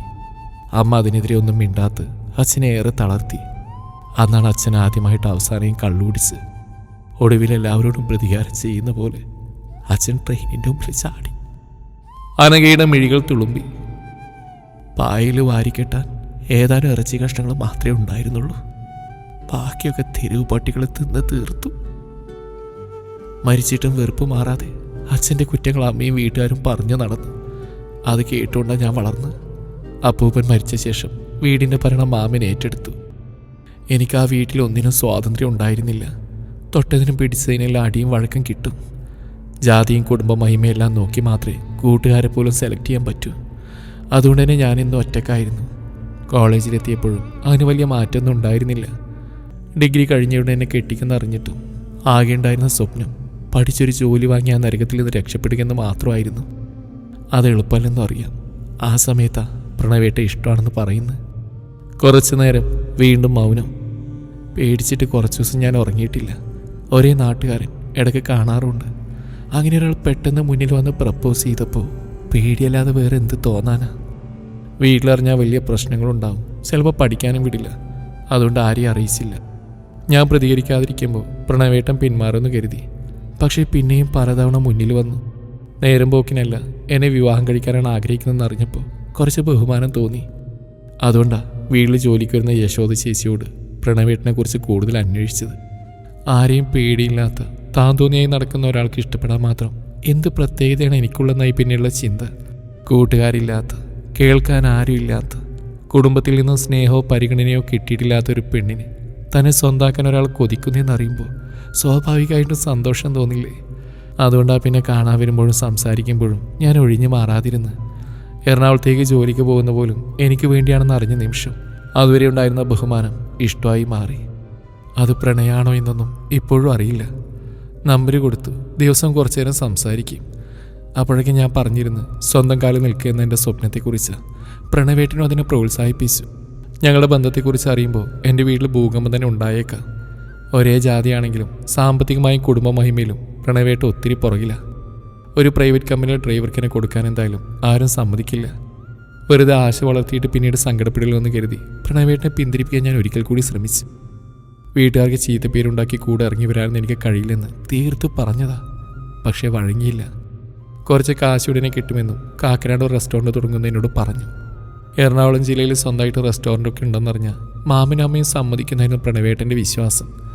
വിവാഹശേഷം എന്തെങ്കിലും പ്രൊഫഷണൽ കോഴ്സ് പഠിച്ച് എനിക്കവിടെ ജോലി കണ്ടെത്താമെന്നും അവിടെ തന്നെ സെറ്റിൽഡ് ആവാമെന്നൊക്കെ പറഞ്ഞ് ആത്മവിശ്വാസം തരുന്ന പുരുഷനോട് എനിക്കിഷ്ടം കൂടി വന്നു. എനിക്ക് വേണ്ടിയാണ് കൂടി നിർത്തിയെന്ന് കൂടി അറിഞ്ഞപ്പോൾ അത് ഇരട്ടിച്ചു. കാരണം എൻ്റെ വാക്കിന് അതുവരാരും വില നൽകിയിട്ടില്ല. ഒരുമിച്ചൊരു ജീവിതം ഞാനും സ്വപ്നം കണ്ടു തുടങ്ങി. പക്ഷേ കിഷോർ ആകാംക്ഷയോടെ അവളെ കേട്ടിരിക്കുകയാണ്. ഇത്രയും നാളായി അവർക്കിടയിൽ എന്താണ് സംഭവിച്ചതെന്ന് അവൻ ചോദിച്ചിട്ടില്ല. ഒരിക്കലും എന്നെ കാണാൻ വന്നപ്പോൾ കാറിൽ നിന്ന് വൈറ്റ് ബോർഡ് എന്ന് പറഞ്ഞൊരു പ്ലാസ്റ്റിക് കവർ കിട്ടി. എന്താണെന്ന് ചോദിച്ചപ്പോൾ ആ മുഖത്ത് കണ്ട പരിഭ്രമം, അതായിരുന്നു സംശയത്തിൻ്റെ തുടക്കം. ഒത്തിരി കള്ളങ്ങൾ പറഞ്ഞു. ഒടുവിൽ എൻ്റെ തലയിൽ തൊട്ട് സത്യം ചെയ്യാൻ ആവശ്യപ്പെട്ടപ്പോഴാണ് എല്ലാം ഏറ്റു പറഞ്ഞ്. അനഘ ചുമരിലേക്ക് ചാരി. ആദ്യം റൂംമേറ്റിൻ്റെ നിർബന്ധം കൊണ്ട് ഉപയോഗിച്ചതാ. പിന്നെ ഇടയ്ക്കിടയ്ക്ക് അത് ആവർത്തിച്ചു. സ്നേഹിച്ച പെണ്ണിനെ ഏത് വിധേനയും സ്വന്താക്കണമെന്ന വെറി മാത്രമായിരുന്നു ആ മനസ്സിൽ. വിൽക്കാൻ വെച്ച റെസ്റ്റോറൻറ്റ് വാങ്ങാൻ ഒരുപാട് പൈസ വേണം. അതിന് ഏതോ കൂട്ടുകാരെ ഉപദേശിച്ചു കൊടുത്ത വഴിയാ ഡ്രഗ്സ് വിൽക്കുക എന്നത്. എനിക്ക് സഹിക്കാൻ കഴിഞ്ഞില്ല. അന്ന് വാക്ക് തന്നതാ ഇനി ചെയ്യില്ലെന്ന്. ഞാനൊരു മണ്ടി. അത് വിശ്വസിച്ചു. അവൾ ആത്മനിന്ദയോടെ മന്ദഹസിച്ചു. എന്നെ വിവാഹം കഴിക്കാൻ വേണ്ടി ഏതറ്റം വരെയും പോകാൻ തയ്യാറായ ആൾ കള്ളം പറയില്ലെന്നായിരുന്നു എൻ്റെ വിശ്വാസം. അത് തകരാൻ അധിക നാൾ വേണ്ടി വന്നില്ല. ഒരു ദിവസം വീട്ടിൽ ആരുമില്ലാത്ത നേരത്ത് ഞാൻ പ്രണവേട്ടനെ വീഡിയോ കോൾ വിളിച്ചു. കൂടെ ജോലി ചെയ്യുന്ന ആരുടെയോ വീട്ടിലെ ഫംഗ്ഷന് ഇടുക്കിയിൽ പോകുന്നതെന്ന് എന്നോട് പറഞ്ഞിരുന്നു. വിളിച്ചപ്പോൾ കോൾ എടുത്ത പ്രണവേട്ട ഫ്രണ്ടാ. അറിയാതെയാണോ മനഃപൂർവ്വമാണോ എന്നറിയില്ല. അയാൾ ബാക്ക് ക്യാമറ ഓൺ ചെയ്തപ്പോൾ കണ്ടത് ഒരു ചെറിയ സ്ട്രോബി ഐസ്. മൂക്കിലേക്ക് ഡ്രഗ്സ് വലിച്ചെടുക്കുന്ന പ്രണവേട്ടനെ. കൂടെ വേറെ ആൾക്കാർ ആ റൂമിലുണ്ടായിരുന്നു. ഒരു കരച്ചിൽ അവളുടെ വാക്കുകളെ തടസ്സപ്പെടുത്തി. ഞാൻ ശരിക്കും തകർന്നു പോയി. ആരോട് പറയണം, എന്ത് ചെയ്യണമെന്ന് എനിക്കറിയില്ലായിരുന്നു. കുറേ കരഞ്ഞു, അല്ലാതെ വേറെ എന്ത് ചെയ്യാൻ. 2 ദിവസം പ്രണവേട്ടൻ വിളിച്ചിട്ട് ഞാൻ ഫോൺ എടുത്തില്ല. വീട്ടിലേക്ക് കയറി വരുന്ന മെസ്സേജ് അയച്ചപ്പോഴാണ് ഞാൻ സംസാരിച്ച്. ഒരുപാട് വഴക്കിട്ടു. ഇപ്പോൾ വിൽപ്പനയൊന്നുമില്ല, ഫ്രണ്ട്സിൻ്റെ കൂടെ തമാശയ്ക്ക് ഉപയോഗിച്ചതെന്നായിരുന്നു പ്രണവേട്ടൻ്റെ വാദം. ആ സമയത്ത് ദേഷ്യത്തിന് ഞാൻ എന്തൊക്കെയോ വിളിച്ചു പറഞ്ഞു. ഞാൻ പിണങ്ങിയ എന്നെ നഷ്ടപ്പെടുന്ന ഭയന്ന് അതൊക്കെ ഉപേക്ഷിക്കുന്നായിരുന്നു പ്രതീക്ഷ. പക്ഷേ സ്വന്തം ജീവൻ തന്നെ ഉപേക്ഷിക്കുന്നു സത്യമായിട്ടും ഞാൻ ചിന്തിച്ചിട്ടില്ലായിരുന്നു. അവൾ പൊട്ടിക്കരഞ്ഞു. എന്തു പറഞ്ഞ് ആശ്വസിപ്പിക്കുമെന്ന് കിഷോറിനും അറിയില്ലായിരുന്നു. ഞാൻ സ്നേഹിച്ചവൻ, കൂടെ ജീവിക്കാൻ ആഗ്രഹിച്ചവൻ മരിച്ചെന്നറിഞ്ഞപ്പോൾ ഒന്നുറക്കെ കരയാൻ പോലും പറ്റാതെ മുറിയിലിരിക്കുമ്പോഴാണ് കിഷോറേട്ടൻ കയറി ഒന്ന് പ്രശ്നം ഉണ്ടാക്കിയതും അമ്മ കുഴഞ്ഞു വീണതും. അതിനുശേഷമുള്ള എൻ്റെ ജീവിതം എങ്ങനെയായിരുന്നെന്ന് ഏകദേശം അറിയാലോ. അടികൊള്ളാത്ത ഒരിടം പോലും ശരീരത്തിൽ ബാക്കിയില്ല. ആ വേദന പിന്നെയും സഹിക്കാം. പക്ഷേ ഹാടിൻ്റെ ചൂടറിയാനുള്ള അടങ്ങാത്ത കൊതിയുണ്ടോ ഞാൻ പ്രണവേട്ടനായിട്ട് ബന്ധം ഉണ്ടാക്കിയതെന്നൊക്കെ അമ്മായി വിളിച്ചു പറഞ്ഞ് എങ്ങനെ സഹിക്കും? എല്ലാവരുടെയും കണ്ണിൽ ഞാനൊരു മോശം പെണ്ണായി. നല്ലൊരു ബന്ധം കിട്ടുമെന്നായപ്പോൾ സ്നേഹിച്ചവനെ ചതിച്ചവൾ. കിഷോറേട്ടനുൾപ്പെടെ എല്ലാവരും അങ്ങനെയല്ലേ വിശ്വസിച്ച്. എൻ്റെ പേരും പറഞ്ഞ് ആരോ കളിയാക്കിയെന്ന ദേഷ്യം മാമൻ തീർത്ത് എൻ്റെ അടിവയറ്റിൽ ചവിട്ടിയ ആ വേദന ശ്വാസം എടുക്കുമ്പോൾ ഇപ്പോഴും ഉണ്ട്. കിഷോർ തരിച്ചിരിക്കുകയാണ്. ഇതിനൊക്കെ കാരണം താൻ ഒരുത്തനാണ്. അമ്മായിയുടെ അനിയൻ ബാംഗ്ലൂരിലുണ്ട്. ഭാര്യ മരിച്ചതാ. എന്നെ അയാളെ കൊണ്ട് കെട്ടിക്കാനായി അടുത്ത ശ്രമം. എതിർത്തപ്പോൾ വീണ്ടും ദേഹോപദ്രവം. പറ്റില്ലെങ്കിൽ വീട്ടിൽ നിന്ന് ഇറങ്ങിപ്പോവാൻ പറഞ്ഞു. ഒരാൾ പോലും എനിക്ക് വേണ്ടി സംസാരിക്കാനില്ലല്ലോ എന്ന് ഓർത്തപ്പോൾ അച്ഛൻ്റെ അടുത്തേക്ക് പോവാൻ തോന്നി. അവിടെയും ഞാൻ തോറ്റു. അവൾ കണ്ണുകൾ തുടച്ച് കിഷോറിനെ നോക്കി. ഈ വീട്ടിൽ വരുന്നവരെ ജീവിക്കാൻ ഒട്ടും ആഗ്രഹം ഉണ്ടായിരുന്നില്ല കിഷോറേട്ടാ. എനിക്ക് നിങ്ങളോട് ദേഷ്യമോ പകയോ ഒന്നുമില്ല. പ്രണവേട്ടൻ മരിക്കാൻ ഞാൻ തന്നെയാ കാരണം.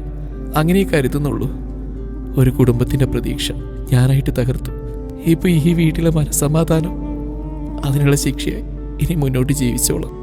ഇവിടുത്തെ അമ്മയും അച്ഛനും പാവങ്ങളാ, മനസ്സിലെ നന്മയുള്ളവർ. അല്ലെങ്കിൽ എന്നെ ഇറക്കി വിട്ടേനെ. ആ ബ്ലേഡുകാരൻ വന്നപ്പോൾ അമ്മയെ എന്നെ സംരക്ഷിച്ച് അതുപോലെ ഇന്ന് ഹോസ്പിറ്റലിൽ കൊണ്ടുപോയത്. ഇവരിനി സങ്കടപ്പെടുത്താൻ വയ്യ. എന്നെ ജിനിച്ചേച്ചിയുടെ വീട്ടിൽ കൊണ്ടുവിട്ടു.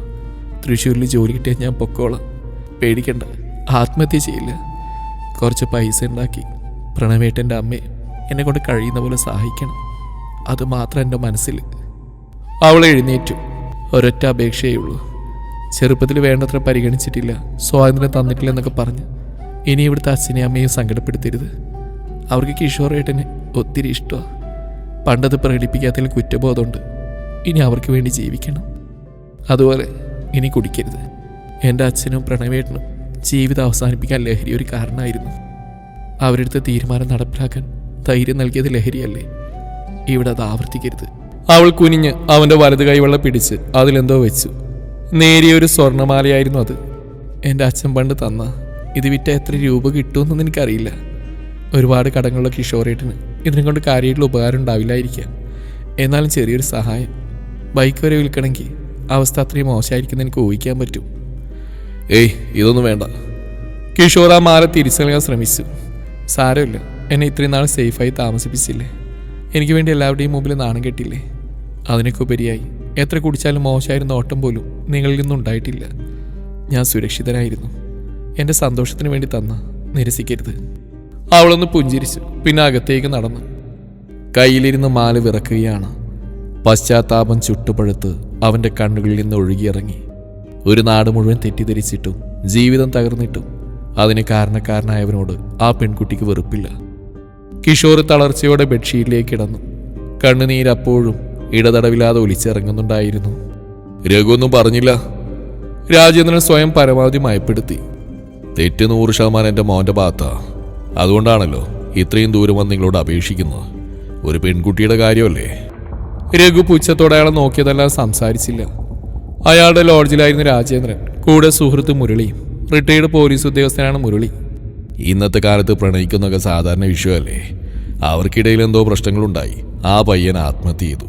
കൂട്ടുകാരൻ പോയ സങ്കടത്തിൽ എൻ്റെ മോൻ നിങ്ങളുടെ വീട്ടിൽ വന്ന് ബഹളം വെച്ചു. ആ തെറ്റിനെ ന്യായീകരിക്കുകയല്ല. എന്നാൽ നിങ്ങൾ ചെയ്തെന്താ? അവളെ തല്ലി അവശയാക്കി. പോരായിട്ട് വേറെ വിവാഹത്തിന് നിർബന്ധിച്ചു. അവൾക്ക് പറയാനുള്ളത് കേൾക്കാൻ നിന്നോ? രാജേന്ദ്ര നിർത്ത്. മുരളി തടഞ്ഞു. 1 മണിക്കൂറായി ഇത് തന്നെയല്ലേ പറഞ്ഞുകൊണ്ടിരിക്കുന്നത്. കേട്ടിട്ട് ബോറടിച്ചു. അയാൾ രഘുവിനെ നോക്കി. അപ്പൊ എങ്ങനെയാ രഘു കാര്യങ്ങള്? ഇവൻ ഇത്രയും താഴ്മയോട് സംസാരിക്കുന്നത് നിന്നെ പേടിച്ചിട്ടൊന്നല്ല. ഇവന്റെ മോൻ കാരണം നിന്റെ ഫാമിലിയിൽ പ്രശ്നങ്ങളുണ്ടായിരുന്ന കുറ്റബോധം കൊണ്ട് മാത്രമാ. പക്ഷെ നിന്റെ മുഖത്ത് ഈ പരിഹാസം ഉണ്ടല്ലോ, അതെല്ലാം വ്യക്തമാക്കുന്നുണ്ട്. ഇനി കൂടുതലൊന്നും പറയാനില്ല. മുരളി എഴുന്നേൽക്കാൻ തുടങ്ങിയതും രാജേന്ദ്രൻ അയാളുടെ കൈ പിടിച്ചു. 1 മിനിറ്റ് മുരളി പ്ലീസ്. രാജേന്ദ്രൻ വീണ്ടും രഘുവിന് നേരെ തിരിഞ്ഞിരുന്നു. രഘു ദയവ് ചെയ്തൊന്ന് ആലോചിക്കുക. നിന്റെ ചോരയിലെ ആ കുട്ടി ദേഷ്യവും വാശിയൊക്കെ വിട്. അതെന്താടോ തന്റെ മോൻ അവളെ മടുത്തോ? രഘു കസേരയിലേക്ക് ചാഞ്ഞിരുന്നു. കൂട്ടുകാരൻ ചത്തപ്പ് ഏറ്റെടുത്തല്ലേ അവളെ തന്റെ മോൻ. അവന് മടുത്തെങ്കിൽ വേറെ ആരെങ്കിലും ഏൽപ്പിക്കത്. കുടുംബത്തിന്റെ മാനം കളഞ്ഞ നാട്ടുകാരുടെ മുമ്പിൽ ഞങ്ങളെ നാണം കെടുത്തിയ അവള് അന്നേ മരിച്ചു കഴിഞ്ഞു. ആ പടി ചവിട്ടിയാ അവളെ ഞാൻ കൊല്ലും. ശരി. രാജേന്ദ്രൻ എഴുന്നേറ്റു. ഇനി നിന്നോട് കൂടുതലൊന്നും പറയാനില്ല. നീ അവളെ ഏറ്റെടുക്കുന്ന പ്രതീക്ഷയോടൊന്നുമല്ല ഇങ്ങോട്ട് വന്ന്. എന്നാലും ഒരു ശ്രമം. എൻ്റെ മകൻ്റെ വിവരക്കേട് കൊണ്ട് സംഭവിച്ചാണ് ഇതെല്ലാം എന്ന കുറ്റബോധമുണ്ട്. പക്ഷേ ഇനി വേണ്ട. പെങ്ങളുടെ മോളെക്കാൾ നിനക്ക് വലുത് കുടുംബത്തിൻ്റെ മാനാണല്ലോ. അതും കെട്ടിപ്പിടിച്ച് കിടന്നോ? എടാ നീയും നിന്റെ വീട്ടിലുള്ളവരും ഇച്ചിരി സ്നേഹവും പരിഗണനയും കൊടുത്തിരുന്നെങ്കിൽ ആ കുട്ടി ഒരിക്കലും ഇങ്ങനെ ആവില്ലായിരുന്നു. ഒരുത്തം പ്രപ്പോസ് ചെയ്താ അത് ആദ്യം നിങ്ങളോട് വന്ന് പറയും. പക്ഷേ മരിച്ചുപോയ ആ ചെറുക്കലിൽ നിന്ന് കിട്ടിയ സ്നേഹം പോലും നീയൊന്നും കൊടുക്കാത്തതുകൊണ്ടാ ഇങ്ങനെയൊക്കെ സംഭവിച്ച്. നിരപരാധിയാണെങ്കിലും അവള് കാരണം അവൻ മരിച്ചെന്നോർത്ത് അവൾ ഒരുക്കുമ്പോൾ നീയൊക്കെ അവളെ തല്ലി ചതച്ചു, അടിവയറ് ചവിട്ടി കലക്കി. അതിന് മാത്രം എന്ത് തെറ്റാണ് അവൾ ചെയ്തത്? ഒരുത്തനെ പ്രേമിച്ചോ? അവൻ്റെ കൂടെ ഇറങ്ങിപ്പോയിട്ടൊന്നുമില്ലല്ലോ. നിന്റെയൊക്കെ സമ്മതത്തോടെ വിവാഹം ചെയ്യാനായിരുന്നു രണ്ടാളുടെയും ആഗ്രഹം. അതിങ്ങനെയൊക്കെയായി. എൻ്റെ മോനൊരു തോന്നിവാസിയാ. നിങ്ങൾ അനഘയെ വളർത്തിയതിനേക്കാൾ കൂടുതൽ സ്ട്രിക്റ്റായിട്ട് ഞാൻ വളർത്തിയതിൻ്റെ ഫലം.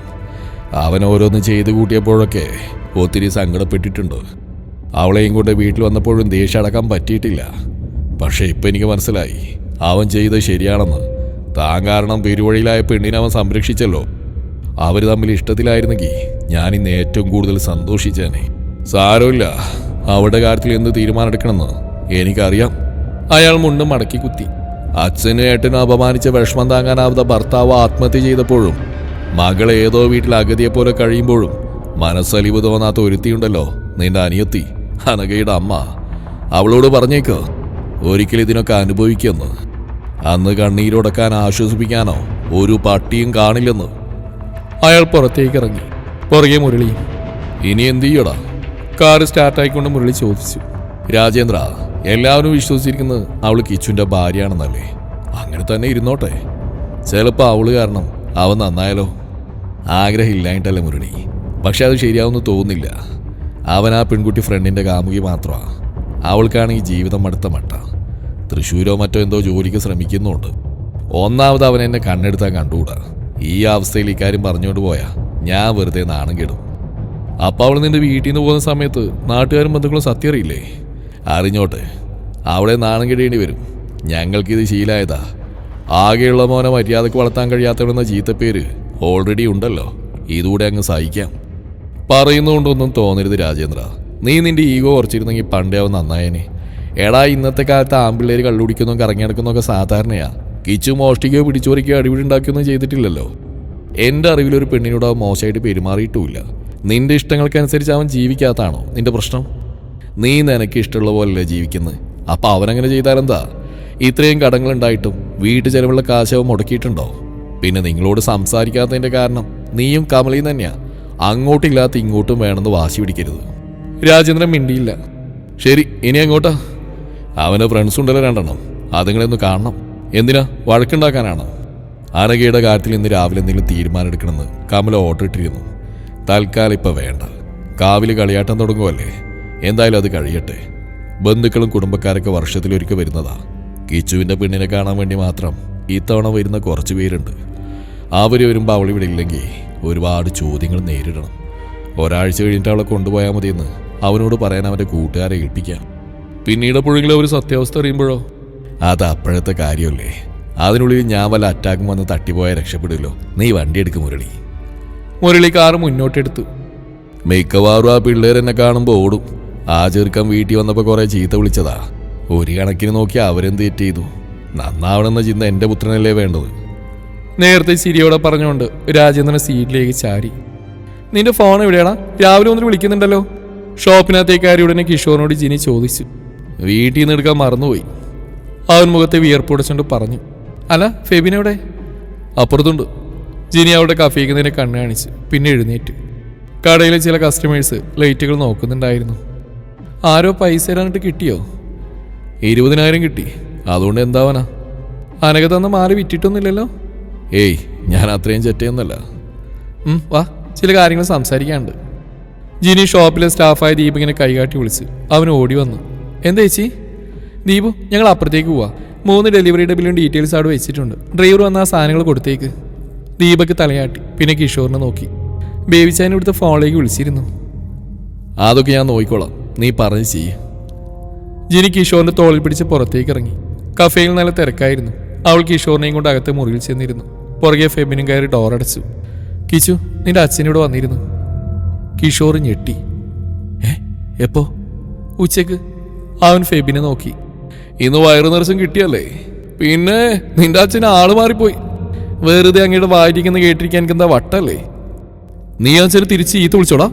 ഏയ്, മൂപ്പര് ഡോറൊന്ന് അകത്തേറിയപ്പോഴേക്കും ഞാൻ പുറകിലൂടെ ഇറങ്ങി ഓടി. പിന്നെ ഇവള് വിളിച്ചിട്ടാ ഞാൻ വന്ന്. അപ്പൊ ഇന്ന് നീയായിരുന്നീര അല്ലേ ജിനി? പോടാ, ആദ്യം നീ മുൻവിധിയോടുള്ള സംസാരം നിർത്ത്. അവൾ കിഷോറിന് മുന്നിലേക്ക് ചേർ വലിച്ചിട്ടിരുന്നു. അച്ഛൻ വേറെ ആരെ കാണാൻ പോയി വരുമ്പോ ഇവിടെ കയറിയതാ. അത് ചുമ്മാ. ഞാൻ എൻ്റെ ഷോപ്പ് തുടങ്ങിയിട്ട് ഇത്രയും വർഷമായി. ഒരിക്കൽ പോലും ഇങ്ങോട്ട് വന്നിട്ടില്ലാത്ത ആള് ആകസ്മികമായിട്ട് വരില്ലെന്ന് എനിക്കും അറിയാം. അതും ശരിയാ. എന്നെ ഇവനെയും കാണാനാ വന്ന് നിന്നോട് കാര്യം പറഞ്ഞ് സമ്മതിപ്പിക്കാൻ. ഞങ്ങൾ പറഞ്ഞാൽ നീ അനുസരിക്കുന്ന അദ്ദേഹത്തിന്റെ വിശ്വാസം. എന്ത് കാര്യം? അനഘയുടെ. അത് ഞാൻ മറന്നിട്ടില്ല. ഇന്ന് രാവിലെ അവളെയും കൂട്ടി ഇങ്ങോട്ട് വരാമെന്ന് കരുതിയതാ. അപ്പോഴാ കാശിന് വേണ്ടി ഓടിയത്.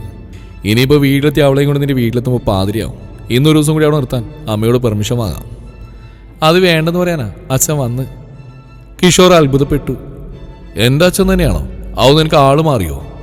എന്റെ വാരിക്ക നീ കേൾക്കും. ജിനി ദേഷ്യത്തോടെ വിരൽ ചൂണ്ടി. എടാ, ഞായറാഴ്ച നിന്റെ വീടിനടുത്ത് ഏതോ ക്ഷേത്രത്തിലെ ഉത്സവമല്ലേ? അപ്പൊ ദൂരെയുള്ള ബന്ധുക്കളെല്ലാം വരുമല്ലോ. അതുകൊണ്ട് എല്ലാ വർഷവും ഞാൻ ഈ സമയമാകുമ്പോൾ മുങ്ങാറാവ് ദ്വീപ്. ഇത്തവണ അത് പറ്റില്ല. കാരണം നീ ഒരുത്തിയെ വിളിച്ചിറക്കി കെട്ടിയെന്നൊക്കെ അവരറിഞ്ഞല്ലോ. ഇത്രയും നാൾ കാണാൻ വരാതിരുന്ന് അവരെയൊന്നും ക്ഷണിക്കാതെയുള്ള പരിഭവം കൊണ്ടും പിന്നെ നിന്റെ അച്ഛനെങ്ങനെ പ്രതികരിക്കുന്ന പേടിച്ചിട്ടുവാ. ഉത്സവത്തിൽ പങ്കെടുക്കാറുന്ന മട്ടിൽ വരുമ്പോൾ ആ പ്രശ്നമില്ലല്ലോ. അവരുടെ എത്തുമ്പോൾ അനകില്ലെങ്കിൽ വീണ്ടും എല്ലാവരും നാണം കേട്ടും. കാരണം എന്താണ് സംഭവിച്ചതെന്ന് ആർക്കും അറിയില്ല, നിന്റെ നാട്ടുകാർക്ക് പോലും. എന്നാലും അറിയണ്ടേ ജിനി? അതപ്പം നോക്കാൻ നിന്റെ അച്ഛൻ പറയുന്നു. 3 ദിവസത്തെ ഉത്സവം കഴിഞ്ഞിട്ട് അവൾ വിട്ടാൽ മതിയെന്ന്. കിഷോർ ആലോചനയിൽ മുഴുകി. കൂടുതൽ ചിന്തിച്ച് തല പുണ്ണാക്കേണ്ട. മൂപ്പര് പറഞ്ഞാൽ ഇതെങ്കിലും നീ അനുസരിക്കേ. ഫെബിൻ പ്രോത്സാഹിപ്പിച്ചു. ശരി, അങ്ങനെ ആവട്ടെ. കിഷോർ എഴുന്നേറ്റു. ഞാൻ പോട്ടെടി. ബേബിച്ചാനം കണ്ട് 20,000 കൊടുത്തിട്ട് കാല് പിടിച്ച് നോക്കട്ടെ. കുറച്ച് നാളെങ്കിലും ടൈം കിട്ടിയാലോ? അതിനുള്ളിൽ ഷോപ്പിന്റെ കാര്യത്തിൽ തീരുമാനമാവും. മുങ്ങി നടന്ന പുള്ളി ചിലപ്പോൾ കേസ് കൊടുക്കും. ജയിലിൽ കിടക്കാൻ വയ്യ. അവൻ ഡോർ തുറന്നു. എടാ പോലെ, വേറെ കാര്യം കൂടി പറയാനുണ്ട്. കിഷോർ ചോദ്യപാതിൽ ജിനിയെ നോക്കി. അവൾ അലമാര തുറന്നൊരു പ്ലാസ്റ്റിക് കവർ എടുത്തു നീട്ടി. എന്താണ് ഇത്? തുറന്നു നോക്ക്. കിഷോർ അത് വാങ്ങി തുറന്നു. 500 നോട്ടേട്ടുകളായിരുന്നു അതിൽ. അവൻ അന്തം വിട്ട് അവൾ നോക്കി. അവൾ പുഞ്ചിരിച്ചു. ബേബിച്ചാന് കൊടുത്ത ആ ചെക്കും മുദ്രപ്പേപ്പറും തിരികെ വാങ്ങി. അതിനുള്ള കൃത്യമായിട്ടുണ്ട്. പിന്നെ ബാക്കിയുള്ള 1-2 ബാങ്ക് ലോണില്ലേ, അതിന് സാവകാശം കിട്ടും. നിനക്ക് എവിടുന്നാടി ഇത്രയും കാശ്? ലോട്ടറി അടിച്ചതാ.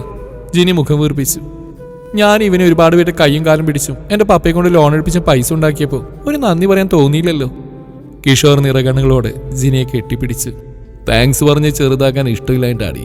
വേണ്ട, പക്ഷെ മാസം ഒരു നിശ്ചയ തുക തിരിച്ചു തന്നേക്കണം. പൊന്നുമോനെ പറ്റിച്ചേക്കല്ലേ, ഞങ്ങളെല്ലാം കെട്ടിത്തൂങ്ങേണ്ടി വരും.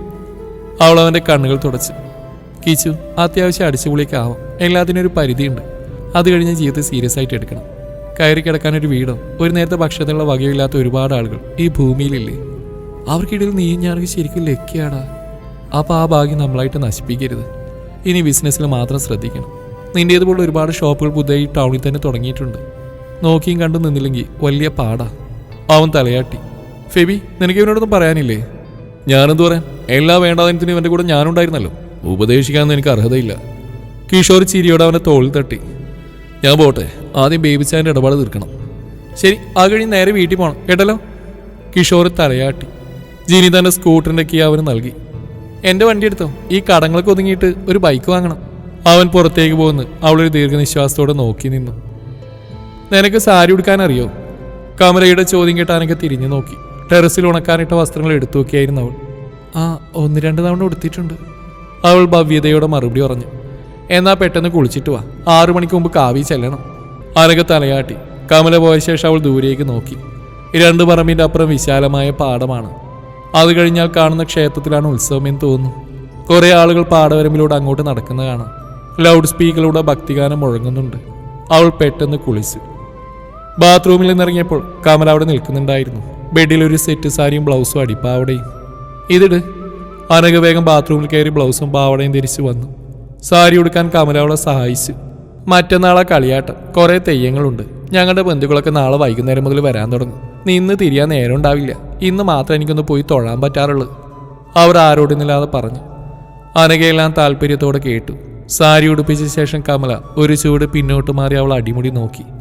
പിന്നെ മേശപ്പുറത്തുനിന്ന് ഒരു കവർ തുറന്ന് ഒരു സ്വർണ്ണമാരി 2 വളകളും എടുത്ത് അവൾ അണിയിച്ചു. ഇതൊന്നും വേണ്ട, അവൾ വല്ലായ്മയോടെ പറഞ്ഞു. വേണം, നിനക്ക് വേണ്ടിയല്ല. ഇനി മറ്റുള്ളവരുടെ മുമ്പിൽ അപഹാസ്യരായിട്ട് നടക്കാൻ ഞങ്ങൾക്ക് ബുദ്ധിമുട്ടുണ്ട്. നാട്ടുകാർക്ക് നീ കിച്ചുവിൻ്റെ ഭാര്യ. ഒഴിഞ്ഞ കൈയും കഴുത്തുമായിട്ട് നിന്നെ അവർ കാണുന്നു. എനിക്ക് രാജേട്ടന് കുറച്ചില്ല. അവർ തോർത്തെടുത്ത് അവളുടെ കഴുത്തിലും പുറത്തും ബാക്കിയായ വെള്ളത്തുള്ളികൾ ഒപ്പിയെടുത്തു. പിന്നെ മുടി ചീകി. പൊട്ടി വരാൻ വേമ്പുന്ന കരച്ചിലിനെ തടഞ്ഞു നിർത്താൻ അനഘ ചുണ്ടുകൾ കടിച്ചു പിടിച്ചു. ഒരിക്കൽ പോലും അവളുടെ അമ്മ അങ്ങനെയൊന്നും ചെയ്തു കൊടുത്തിട്ടില്ലായിരുന്നു. കമലയുടെ ഓരോ സ്പർശനത്തിലും മാതൃവാത്സല്യം നിറഞ്ഞു നിൽക്കുന്നതായി അവൾക്ക് അനുഭവപ്പെട്ടു. പാടില്ല, ഇതിനടിമപ്പെടരുത്. ഏതാനും ദിവസങ്ങൾ കഴിഞ്ഞാൽ ഇവരോട് ഈ വീടിനോട് യാത്ര പറഞ്ഞ് ഏകാന്ത ജീവൻ തുടരാനുള്ളതാണ് അവൾ മനസ്സിൽ മന്ത്രിച്ചു. കിച്ചു ഷോപ്പിലേക്ക് തന്നെയാണോ പോയത്? അറിയില്ല, അവനിപ്പോൾ കുടിക്കാറില്ലെന്ന് തോന്നുന്നു. എന്നും ഇങ്ങനെ ആയാൽ മതിയായിരുന്നു, അവരൊന്ന് വിശ്വസിച്ചു. വാ പോവാ. അനഘ അവരുടെ കൂടെ താഴേക്കിറങ്ങി. പാടവരമ്പത്തിലൂടെ ക്ഷേത്രത്തിലെത്തിയപ്പോൾ അവളുടെ മനസ്സിന് എന്തിനെന്നറിയാത്ത ആനന്ദം തോന്നി. വരി വരിയായി നാട്ടിയ മുളം തൂണുകളിൽ കെട്ടിയ ട്യൂബ് ലൈറ്റുകൾ, ഇരുവശങ്ങളിലും ഉത്സവ ചന്ത. നേരെ ചെല്ലുന്ന ക്ഷേത്രത്തിലേക്കാണ്. അവരെ കണ്ടത് ഒരുപാട് പേര് അടുത്തേക്ക് വന്ന് കുശലം ചോദിച്ചു. കിഷോറിന്റെ ഭാര്യ തന്നെയാണ് കൂടെയുള്ളതെന്ന മട്ടിലാണ് കമല അവരോടൊക്കെ സംസാരിച്ചത്. പക്ഷേ അവരുടെ ഉള്ളം വിങ്ങിപ്പൊട്ടുകയാണെന്ന് അനഘക്കറിയാം. തൻ്റേതല്ലാത്ത ഒന്നിനെ സ്വന്തമാണെന്ന് അഭിനയിക്കേണ്ട ഗതികേട്. ക്ഷേത്രത്തിൽ എല്ലായിടത്തും തൊഴുത ശേഷം കമല അവളെയും കൊണ്ട് പുറത്തിറങ്ങി. കളിപ്പാട്ടങ്ങളും മറ്റും വിൽക്കുന്ന താൽക്കാലികമായി ഉണ്ടാക്കിയ കടകളുടെ മുമ്പിൽ രാജേന്ദ്രൻ നിൽക്കുന്നുണ്ടായിരുന്നു. രാജേട്ടൻ പോവാറായോ? കാഴ്ചവരവിന് ശേഷം. എന്തേ? പോകുമ്പോൾ ഇവിടെയും കൂട്ടിക്കും, എനിക്ക് അകത്ത് ജോലിയുണ്ട്. കമല ക്ഷേത്രത്തിന്റെ മതിൽക്കെട്ടിനകത്ത് കെട്ടിയെടുത്ത് നേരെ ചൂണ്ടി. ഞാനിവിടെ നിന്നോളാം. രാജേന്ദ്രന്റെ മുഖത്ത് അനിഷ്ടം കണ്ടപ്പോൾ അനഘ പറഞ്ഞു. വേണ്ട, പീഡിപ്പത് ജോലി ഉണ്ടാവും. പോരായിട്ട് 100 ചോദ്യങ്ങൾക്ക് ഉത്തരവും കൊടുക്കേണ്ടി വരും. അവർ വീടിന്റെ താക്കോൽ രാജേന്ദ്രൻ നൽകി അകത്തേക്ക് നടന്നു. അയാൾ മൊബൈലെടുത്ത് ആരോടോ സംസാരിച്ചു തുടങ്ങി. കുറച്ചു നേരത്തെ സംസാരത്തിന് ശേഷം ഫോൺ പോക്കറ്റിലിട്ട് രാജേന്ദ്രൻ തിരിഞ്ഞു നോക്കുമ്പോൾ കണ്ടത് കടയിലെ സാധനങ്ങൾ നോക്കി നിൽക്കുന്ന അനഘയാണ്. പക്ഷേ ആ കണ്ണുകളിലെ നനവ് ട്യൂബ് ലൈറ്റിന്റെ വെട്ടത്തിൽ അയാൾ തിരിച്ചറിഞ്ഞു. എന്തുപറ്റി? ശബ്ദം പരമാവധി മയപ്പെടുത്തിക്കൊണ്ട് അയാൾ ചോദിച്ചു. ഏയ് ഒന്നുമില്ല. പിന്നെന്തിനാ കരയുന്നേ? ഞാൻ വെറുതെ. കടയിൽ സാധനങ്ങൾ വാങ്ങാൻ ആളുകൾ വന്ന് തുടങ്ങിയിരുന്നു. രാജേന്ദ്രൻ അവരുടെ കയ്യിൽ പിടിച്ച് പിറകിലായുള്ള തെങ്ങിൻ തോപ്പിലേക്ക് മാറി നിന്നു. എന്താ കാര്യം? എന്നോട് പറ. ഈച്ചു വഴക്കിട്ടോ? ഇല്ല. പിന്നെ എന്താ നിന്റെ പ്രശ്നം? അവൾ മിണ്ടിയില്ല. എൻ്റെ കൂടെ നിൽക്കാൻ ഇഷ്ടമില്ലായിട്ടാണോ? വാ, ഞാൻ കമലയുടെ അടുത്ത് കൊണ്ടുവിടാം. അയ്യോ, അതൊന്നല്ല. പിന്നെന്താ? അത് അവിടെ നിന്നപ്പോൾ എനിക്ക് അച്ഛനെ ഓർമ്മ വന്നു. അനഘയുടെ സ്വരത്തിൽ വേദന നിറഞ്ഞു. പണ്ട് വീടിനടുത്തുള്ള അമ്പലത്തിൽ ഉത്സവത്തിന് അച്ഛനെ എന്നെയും കൊണ്ട് പോകും. അവിടെ ഇതുപോലെ ഒരുപാട് കടകൾ ഉണ്ടാവാറുണ്ട്. ഞാൻ എത്ര വേണ്ടെന്ന് പറഞ്ഞാലും കുറേ സാധനങ്ങൾ വാങ്ങിത്തരും.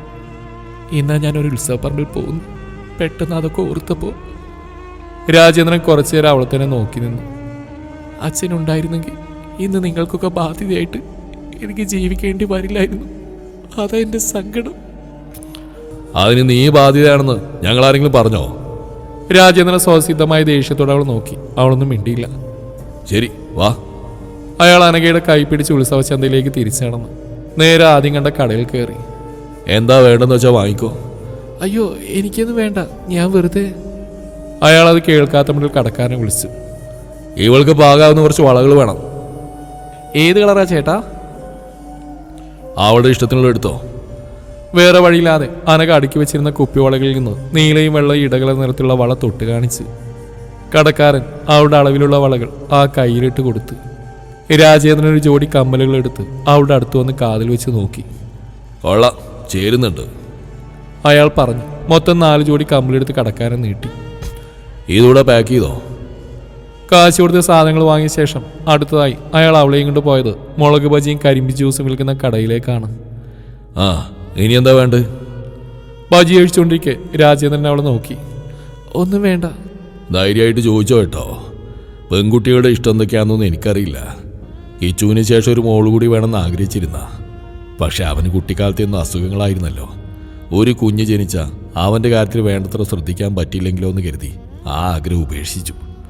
കിച്ചു വലുതായ ഒരു കല്യാണം കഴിച്ച് അതിലുണ്ടാകുന്ന കുട്ടികളെ നമുക്ക് സ്നേഹിക്കാലെന്നൊക്കെ പറഞ്ഞ അന്ന് കമല എന്നെ ആശ്വസിപ്പിച്ചിരുന്നു.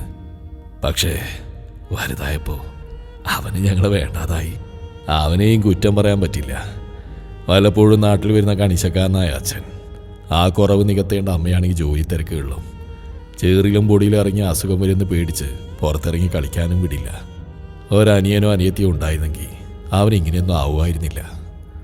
രാജേന്ദ്രൻ അവിടെ മുടിയിൽ പറ്റിക്കിടക്കുന്ന ഒരു പുൽക്കൊടി ശ്രദ്ധാപൂർവ്വം എടുത്തു കളഞ്ഞു. തൃശ്ശൂരിൽ എന്ത് ജോലിക്കാ പോകുന്നേ? ഒരു മാരേജ് ബ്യൂറോ ആണെന്ന് കിഷോറേട്ടൻ പറഞ്ഞ്. ജോലി കഴിഞ്ഞുള്ള സമയത്ത് എന്തെങ്കിലും പഠിക്കുകയും ചെയ്യണം. മോൾക്ക് എന്ത് പഠിക്കാനാ താല്പര്യം? അങ്ങനെയൊന്നുമില്ല, ഫാഷൻ ഡിസൈനിനോട് ചെറിയൊരു ഇഷ്ടമുണ്ട്. അയാളൊന്ന് മോള്, പിന്നെ കുറച്ചു നേരം മൗനം. ചെണ്ടമേളത്തിന്റെ ശബ്ദം ഉച്ചത്തിൽ കേൾക്കുന്നുണ്ടായിരുന്നു. ഭൂമി കുലുക്കിക്കൊണ്ടൊരു കദീന പൊട്ടി. വാ, കാഴ്ച വരെ വെത്തി. അയാൾ മുന്നിലും അനഘ പുറകിലുമായി നടന്നു. അവൾക്ക് ശരിക്കും അത്ഭുതം തോന്നി. രാജേന്ദ്രനെ കാണുമ്പോഴൊക്കെ അവൾക്ക് ഭയമായിരുന്നു. തന്നെ അനുസരിക്കാത്ത മകനോടുള്ള ദേഷ്യത്താൽ വായിൽ തോന്നെല്ലാം വിളിച്ചു പറയുന്ന പരുക്കനായ ഒരച്ഛൻ. പക്ഷേ ആ മനസ്സിൽ ഒത്തിരി സ്നേഹം ഒളിഞ്ഞു കിടക്കുന്നുണ്ട്. അത് പ്രകടിപ്പിക്കാൻ അറിയില്ലെന്ന് മാത്രം. താലപ്പൊലിയേന്തിയ ബാലികമാരുടെ അകമ്പടിയോടെ കാഴ്ചവരവ് ക്ഷേത്രാങ്കണത്തിലേക്ക് പ്രവേശിച്ചു. വാദ്യമേളങ്ങളും ആർപ്പുവിളികളും ഉച്ചസ്ഥായിലെത്തി. എല്ലാവരും തേരിലെ ശ്രീകൃഷ്ണന്റെ രൂപത്തെ നോക്കി കൈകൂപ്പുകയാണ്. പെട്ടെന്ന് ക്ഷേത്രത്തിൽ നിന്നും ചെമ്പട്ട് ചുറ്റി കയ്യിൽ വാളുമായി വെളിച്ചപ്പാട് 2 തെയ്യക്കോലങ്ങളും അങ്ങോട്ട് ഓടി വന്നു. അരിമണികളും പുഷ്പങ്ങളും വാരിയെറിഞ്ഞു. അത് കണ്ടതോടെ അനഘ പേടിച്ച് രാജേന്ദ്രന്റെ കയ്യിൽ പിടിച്ചു. ഏയ്, പേടിക്കണ്ട. തന്നെ കാണാൻ വന്ന കൃഷ്ണനെ ഭഗവതി സ്വീകരിക്കുന്ന ചടങ്ങാ. നിങ്ങളുടെ നാട്ടിൽ ഇതൊന്നുമില്ലേ? അയാൾ അവിടെ ചെവിക്കടുത്ത് മുഖടുപ്പിച്ച് ചോദിച്ചു. അവളില്ലെന്ന് തലയാട്ടി. ആ കണ്ണുകളിൽ ഭയം നിഴലിച്ചിരുന്നു. രാജേന്ദ്രൻ നേർത്ത പുൻസിരിയോടെ വലതു കൈ കൊണ്ട് അവളെ ചുറ്റിപ്പിടിച്ച് തൻ്റെ ദേഹത്തോട് ചേർത്ത് പിടിച്ചു. ഒരച്ഛൻ മകളെ എന്ന പോലെ അവൾ ആ കരവലയത്തിനുള്ളിൽ സുരക്ഷിതയായിരുന്നു. ഉറച്ച ഹൃദയഭിത്തികൾ ഭേദിച്ച് സ്നേഹവാത്സല്യങ്ങളുടെ കടൽ പുറത്തേക്ക് ഒഴുകുന്ന പോലെ രാജേന്ദ്രന് തോന്നി. അയാൾ അവൾ ഒന്നുകൂടി തന്നിലേക്ക് ചേർത്തു. തേരിൽ ഉപവിഷ്ടനായ ഭഗവാൻ തന്നെ നോക്കി പുഞ്ചിരിക്കുകയാണ്. ഹായ്, തൽക്കാലം ഈ പാർട്ടി ഇവിടെ അവസാനിപ്പിക്കുകയാണ്. ഈ ഒരു പാർട്ടോടുകൂടി അവസാനിപ്പിക്കണമെന്നാണ് വിചാരിച്ചിരുന്നത്. പക്ഷേ ഇനിയും ഒത്തിരി ലെങ്ത് ഉണ്ട് ഈ സ്റ്റോറിക്ക്. അപ്പോൾ നാളത്തെ ഒരു പാർട്ടോടുകൂടി നമുക്ക് അവസാനിപ്പിക്കാം. എനിക്ക് നാളെ ചെയ്യാനിരിക്കുന്ന 3 പാർട്ടുകളിലടക്കം ഏറ്റവും ഇഷ്ടപ്പെട്ട ഒരു ഭാഗം വരുന്നത് 3ാമത്തെ പാർട്ടാണ്. അതിൽ രാജേന്ദ്രൻ എന്ന അച്ഛൻ്റെ കഥാപാത്രം എന്നെ ഒരുപാട് കണ്ണ് നനയിപ്പിക്കുന്നുണ്ട്. മനസ്സ് നിറക്കുന്ന ഒരുപാട് മുഹൂർത്തങ്ങളുണ്ട്. അതുകൊണ്ട് തന്നെ 3ാമത്തെ അവസാനത്തെയും പാർട്ട് നാളെ ആയിരിക്കും. മറക്കാതെ കേൾക്കുക. നിങ്ങളുടെ വിലയേറിയ അഭിപ്രായങ്ങൾ കമൻറ്റുകളായിട്ട് രേഖപ്പെടുത്തുക. Thank you so much.